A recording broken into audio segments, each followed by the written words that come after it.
Trump ने कहा है कि वह 2 हफ्तों में ईरान पर हमले का फैसला लेंगे।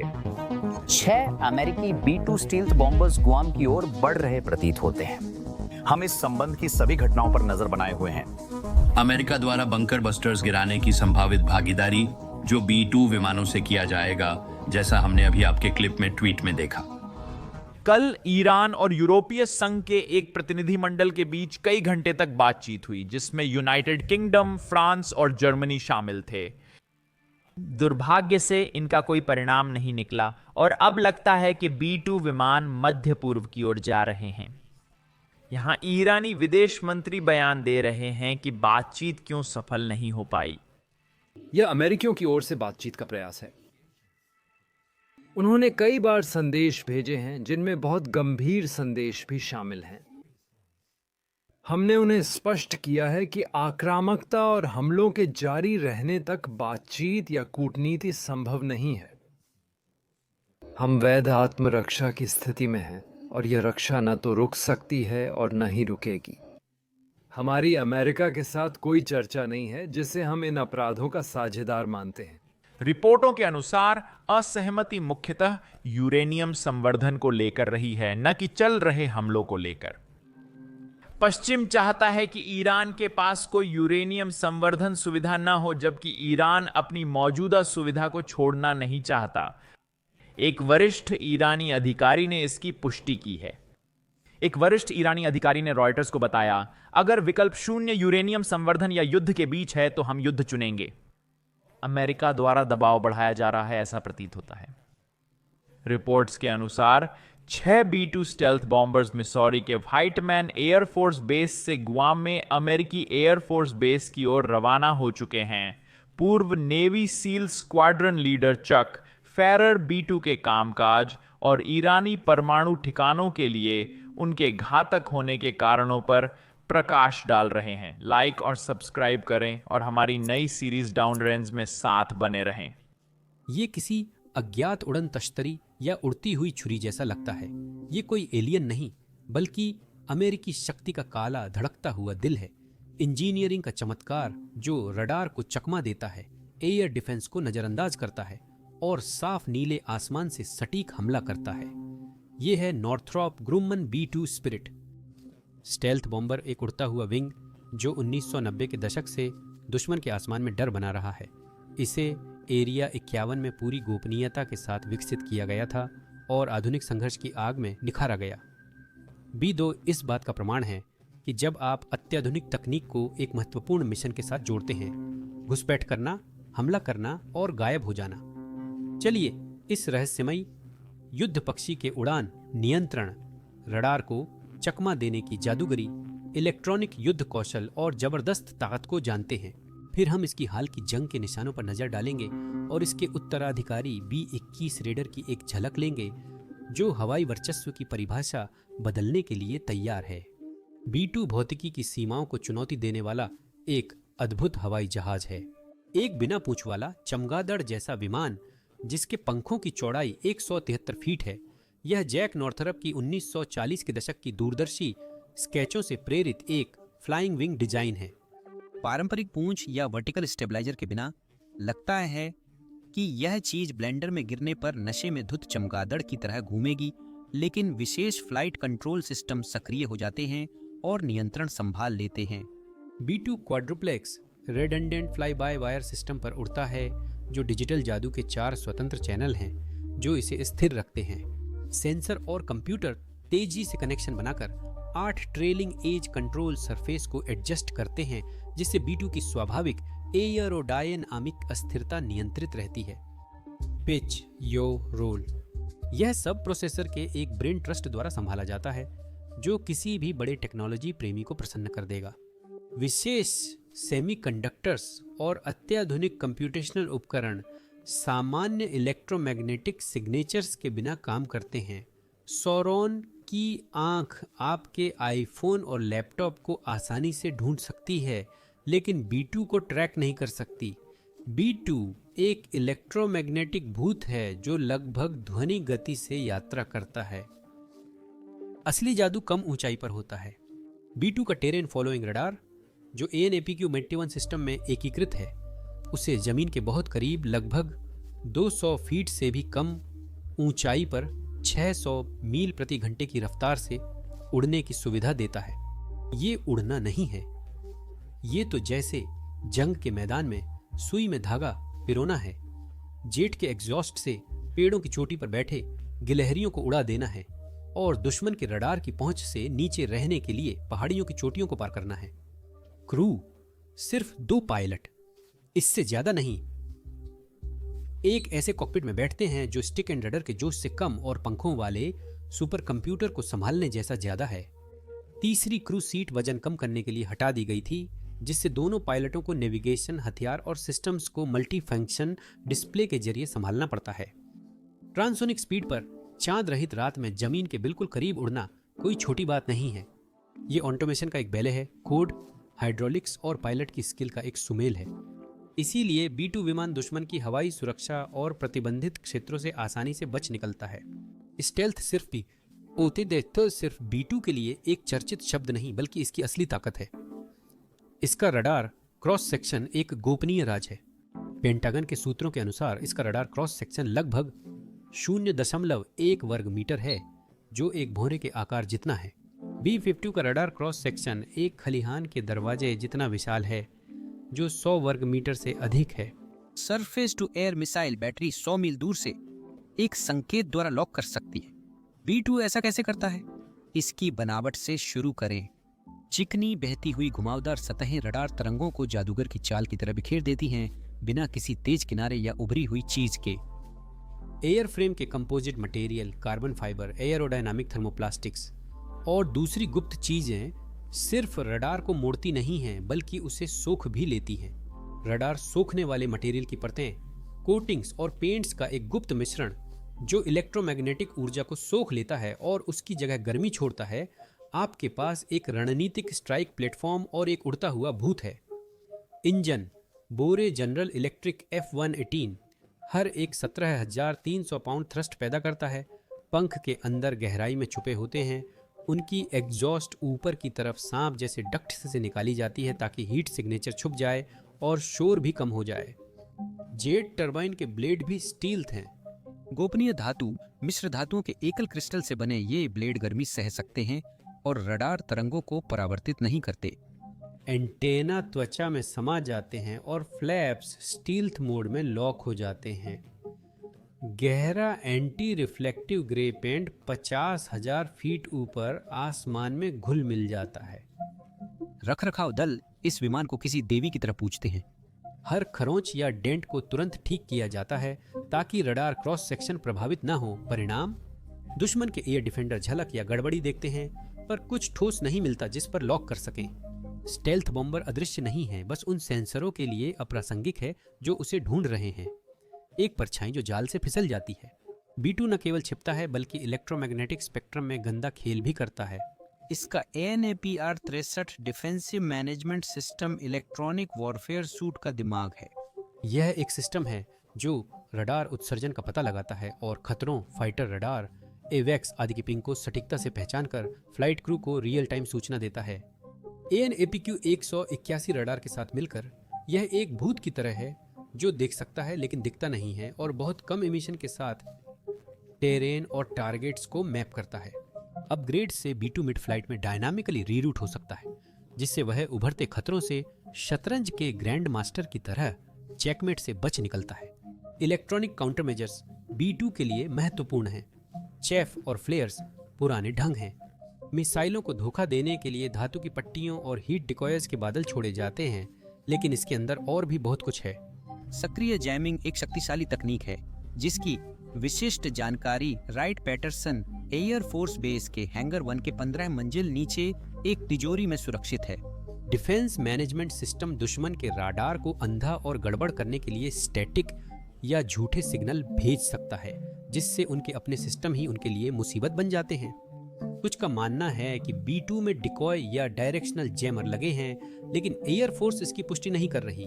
यह स्पष्ट है कि B-2 का इलेक्ट्रॉनिक वॉरफेयर किट न केवल उसकी सुरक्षा करता है, बल्कि एस्कॉर्ट फाइटर या दुश्मन की एयर डिफेंस दबाने की आवश्यकता भी कम करता है। यह एकल विनाशकारी दल हवाई युद्ध के नियमों को गति, गति, दूरी और सहनशीलता के मामले में बदल रहा है। मैक 0.95 पर B-2 F-22 या MiG-31 के साथ 650 मील प्रति घंटे की रफ्तार पर दौड़ में सबसोनिक विमान नहीं जीत सकते। लेकिन इसकी ताकत रफ्तार नहीं है, इसकी असली ताकत इसकी पहुंच है। बिना रिफ्यूलिंग के 6000 नॉटिकल मील और एक बार KC-135 से हवा में ईंधन भरने के बाद 10,000 से अधिक की रेंज के साथ B-2 मिसौरी के विटमैन एयरफोर्स बेस से उड़ान भर सकता है, उत्तर कोरिया या ईरान में टारगेट को मार सकता है और नाश्ते तक वापस आ सकता है। मिशन की सहन शक्ति, क्रूज ने 44 घंटे तक लगातार उड़ान भरी है। कोसोवो 1999 और अफगानिस्तान 2001 में एक खाट, कमर्शियल टॉयलेट और हिम्मत से ये सब संभव हुआ। F-18 इंजन ईंधन का कुशलतापूर्वक उपयोग करते हैं, जिससे B-2 को टैंकर सपोर्ट के साथ कई दिनों तक हवा में रखा जा सकता है और ये इंजन बहुत शांति से थ्रस्ट उत्पन्न करते हैं। B-2 तेज नहीं है, ये अडिग है। एक ऐसी दुनिया में जहां सबको रफ्तार चाहिए, ये एक मैराथन धावक की तरह है। क्रूज मिसाइलें और फ्री फॉल हथियार। B-2 के अंदरूनी बम बेदो 20,000 पाउंड के हर्ट लॉकर हैं, जो कुल मिलाकर 40,000 पाउंड के परमाणु या पारंपरिक हथियार, स्टैंडोनफ या ग्रेविटी ड्रॉप्ड हथियार ले जाने में सक्षम हैं। एयर लॉन्च्ड क्रूज मिसाइलें जैसे AGM-158 जैस्म को 230 से 575 मील तक की मारक क्षमता है। मिसाइल इतनी स्टील्थी है कि वह दुश्मन की रक्षा प्रणाली को चकमा देकर 1000 पाउंड का वाराहेड सीधे उनके बंकर या मुख्यालय में पहुंचा सकती है। Air to ground missile 154 joint stand off weapon, joint standoff weapon 80 मील तक ग्लाइड कर एयरफील्ड्स, सैनिकों की भीड़ या मिसाइल साइलों को नष्ट करने के लिए क्लस्टर बम या सटीक बम पहुंचाता है। पुराने तरीके में क्लासिक हथियार भी शामिल हैं। फ्री फॉल गोला बारूद जो एक बार में 80 तक मार सकता है। हाँ, 80। मार्क 82 जेडैम 500 पाउंड के GPS गाइडेड बम जो सैचुरेशन स्ट्राइक के लिए है, या 16 B-80 3 परमाणु बम हर एक 1.2 मेगाटन का, जब आपको एक ग्रिड स्क्वायर को मिटाना हो और हमेशा के लिए अलविदा कहना हो। B-2 GBU-57 massive ordnance penetrator 30,000 pound का बंकर बस्टर है जो 200 फीट जमीन के नीचे तक जाकर कमांड सेंटर्स, परमाणु सुविधाओं या हथियारों के भंडार को नष्ट कर सकता है जब आप गैर परमाणु संदेश देना चाहते हों। B-2 का पेलोड लचीला है। एक दिन स्टैंडोनफ, अगले दिन सटीक पारंपरिक हमला या कयामत के दिन परमाणु हमला इसे एक रणनीतिक स्विस आर्मी नाइफ बना देता है जो किसी भी लड़ाई के लिए तैयार है। B-2 ने व्यस्तता के बावजूद उन स्थानों पर अपनी उपयोगिता सिद्ध की है जहां स्टील्थ सर्वाधिक महत्वपूर्ण है। लीबिया का उदाहरण लें। 2011 ऑपरेशन ओडिसी डॉन 19 मार्च को 3 B-2 ने विटमैन से 25 घंटे की राउंड ट्रिप उड़ान भरी और त्रिपोली के पास कद्दाफी के एयरफील्ड्स पर 45 JDM गिराए, जिससे 40 एयरक्राफ्ट शेल्टर नष्ट हुए। लीबिया की एयरफोर्स ने चुपचाप एक रात में हमला किया बिना किसी एस्कॉर्ट या नुकसान के। जनवरी 2017 में ऑपरेशन इनहेरेंट रिजॉल्व आगे बढ़ा। 2 B-2 ने सिरते के पास Islamic State of Iraq and Syria कैंपों पर हमला किया, 108 जॉइंट डायरेक्ट अटैक म्यूनिशन गिराकर ट्रेनिंग साइट्स और स्टेजिंग एरियाज को तबाह कर दिया। 34 घंटे की मैराथन के बाद Islamic State of Iraq and Syria के नेता मलबे में दफन होकर मृत पाए गए। फिर है यमन, अक्टूबर 2024। रेड सी शिपिंग पर हुती हमलों के बीच B-2 ने सना में हथियार डिपो और ड्रोन सुविधाओं पर हमला किया। विवरण अस्पष्ट हैं, लेकिन स्थानीय लोगों ने साफ आसमान में गड़गड़ाहट की आवाज सुनी। मिशन B-2 की क्षमता है कि वह दूर से जोरदार हमला कर सकता है बिना जमीन पर आवाज या दुश्मन के रडार पर संकेत मिले। आज केवल 19 सेवा में बचे हैं जो पहले 21 थे 2008 और 2022 में दुर्घटनाओं के बाद। लेकिन बचा हुआ बेड़ा अभी भी संकट में जबरदस्त ताकत रखता है। अगला भूत लाइन में B-2 के उत्तराधिकारी हैं, क्योंकि B-2 के दिन गिने चुने रह गए हैं और इसे 2032 तक रिटायर करने की योजना है। यह कमान B-21 रेडर को सौंप रहा है, जिसे दिसंबर 2022 में पाल्मडेल, कैलिफोर्निया में पेश किया गया था। यह नॉर्थरॉप ग्रूमन का कमाल B-2 की विरासत को और भी ताकत के साथ आगे बढ़ाता है। यह आकार में छोटा, हल्का और सस्ता है। $700 मिलियन प्रति यूनिट, जबकि B2 की कीमत $2 बिलियन थी।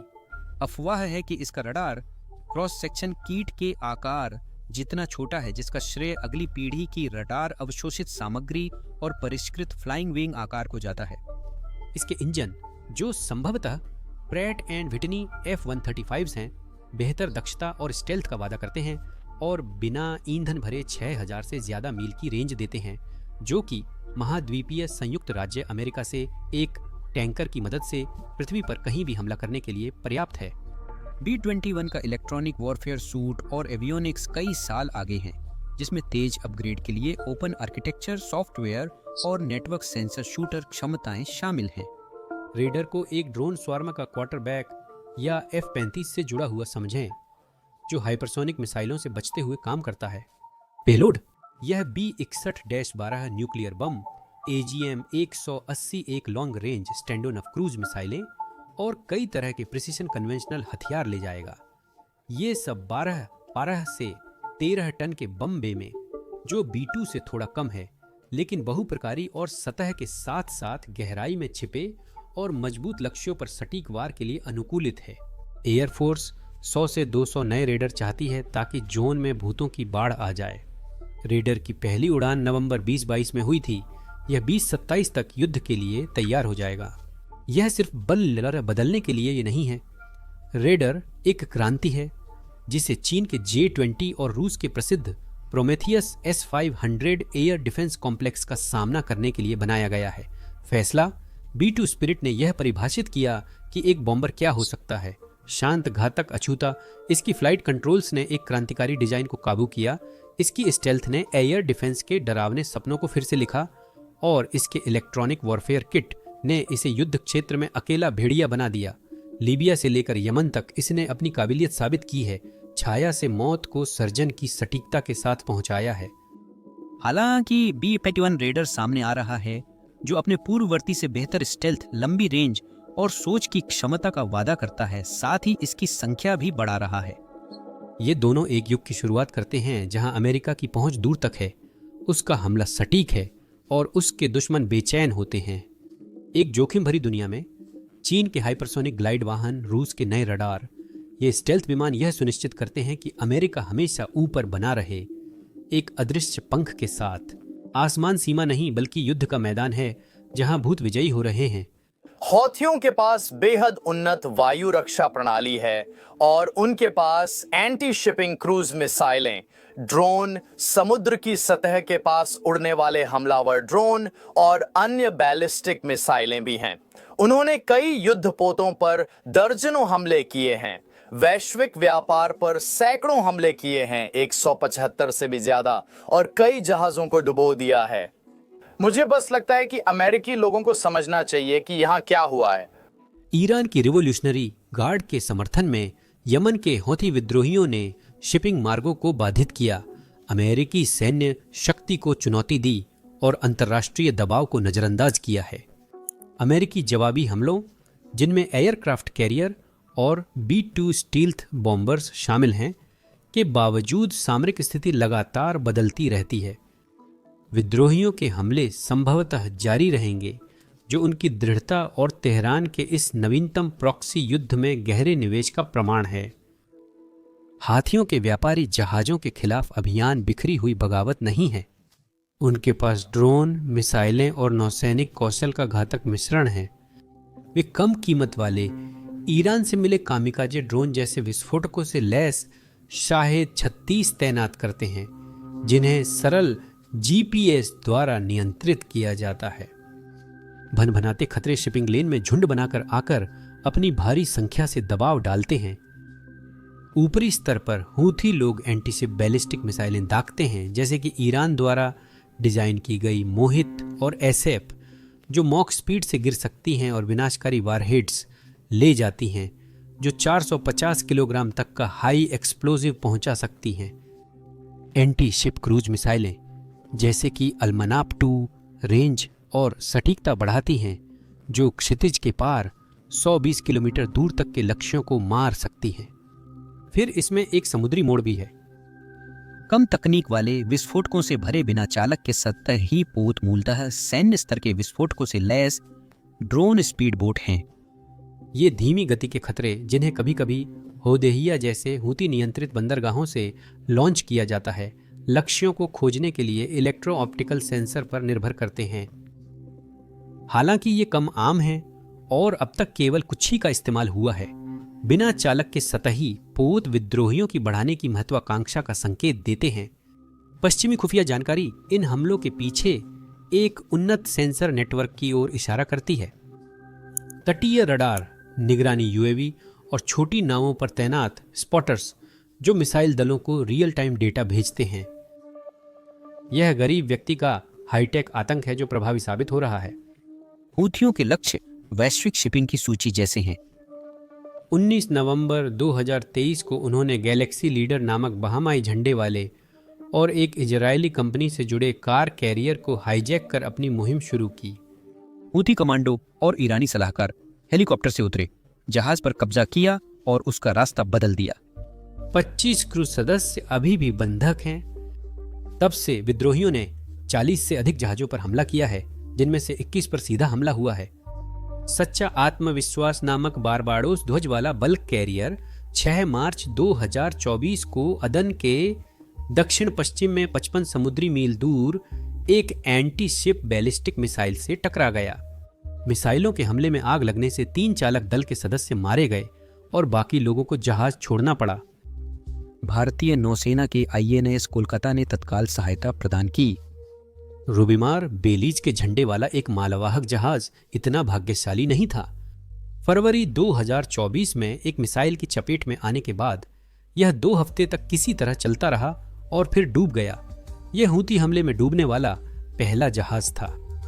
16 जनवरी 2024 को इजराइल जाते समय माल्टा के झंडे वाला और ग्रीस के स्वामित्व वाला व्यापारिक जहाज झकफरालिया एक बैलिस्टिक मिसाइल की चपेट में आ गया। यह बिना किसी भौतिक क्षति या हताहत के बच गया। वह भाग्यशाली थी।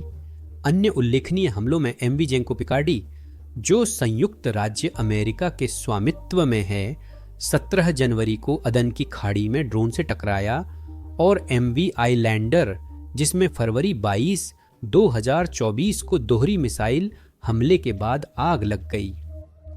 सी चैंपियन, ग्रीक ध्वजवाहक और नेविस फॉर्चूना दोनों को 19 फरवरी 2024 को अदन के पूर्व में निशाना बनाया गया था। मॉर्निंग टाइड, बारबाडोस ध्वजवाहक, ब्रिटिश स्वामित्व वाली और स्टारनासिया दोनों को 6 फरवरी 2024 को मामूली नुकसान हुआ, जिसे हूथियों ने पश्चिमी साम्राज्यवाद पर दोहरा हमला बताया। जहाज के पैटर्न, झंडे और स्वामित्व कोई फर्क नहीं पड़ता, चाहे वह इजराइल से जुड़ा हो या नहीं। लाल सागर में चलने वाला हर व्यापारी जहाज निशाने पर है, सिवाय रूसी, चीनी और कुछ चुनिंदा देशों के। पश्चिमी खुफिया एजेंसियां हूती हथियारों की आपूर्ति श्रृंखला के बारे में अनुमान नहीं लगा रही हैं, यह सच है। ईरानी रिवॉल्यूशनरी गार्ड कॉर्प्स, ईरान की विशेष अर्धसैनिक सेना, यहाँ कठपुतली संचालक है जो उपकरण, प्रशिक्षण और टारगेटिंग डेटा देती है। ईरान द्वारा तस्करी किए गए शाहिद ड्रोन छोटे व्यापारी जहाजों द्वारा अदन की खाड़ी के पार लाए जाते हैं। एंटीशिप बैलिस्टिक और क्रूज मिसाइलें ईरानी डिजाइन से रिवर्स इंजीनियर की गई हैं और ईरान की निगरानी में यमन में असेंबल की गई हैं। अमेरिका और सऊदी अधिकारी इस प्रवाह पर वर्षों से नजर रखे हुए हैं।